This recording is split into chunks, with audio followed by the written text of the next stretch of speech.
To support this motion. I've been a family physician in rural Maine for 31 years, and I just want to tell a couple of stories about patients that I've dealt with.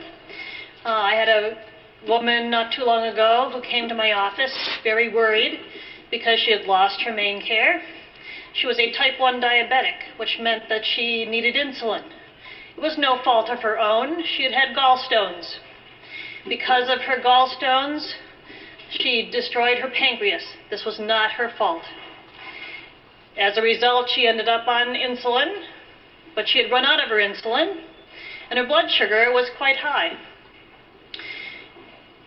Over the next couple of days, in the process of trying to find her some insulin, her blood sugars got up into the 500 or 600 range, and she was hospitalized with something called diabetic ketoacidosis, which is extremely serious. She could have died from that problem.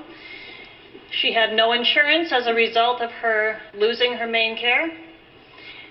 Eventually, the hospital gave her free insulin once she was well enough to leave the hospital.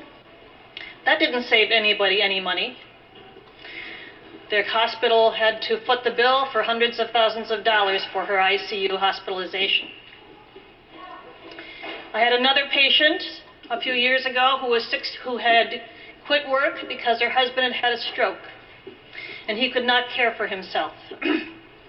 She was 64 and a half when she developed cancer, and you would think, oh, since she has no health insurance, she could just get free care from the local hospitals. Well, we looked into that, and they told her it would be a waiting list of 6 months to get into the free oncology clinic. Unfortunately, she would have been dead by then, so instead, she had to foot the bill of hundreds of thousands of dollars. Once she turned 65, she was eligible for MaineCare. But in the meantime, she had incredible health expenses, which again were no fault of her own. My husband's also a physician, and he does disability physicals for the state of Maine. He's semi-retired now and works 3 days a week. And it's interesting how many patients he talks about who are going to him for disability physicals because they have health problems that they cannot solve because they have no insurance. If they were able to solve their health problems, they would be able to still work. But because they cannot, they're applying for Social Security disability, which eventually will get them some health insurance and some help for their medical. This makes no sense. Everyone is worried about all the cost of the MaineCare program, but I understand that what we're spending on MaineCare in the state of Maine right now was the same in 2013 as it was in 2009.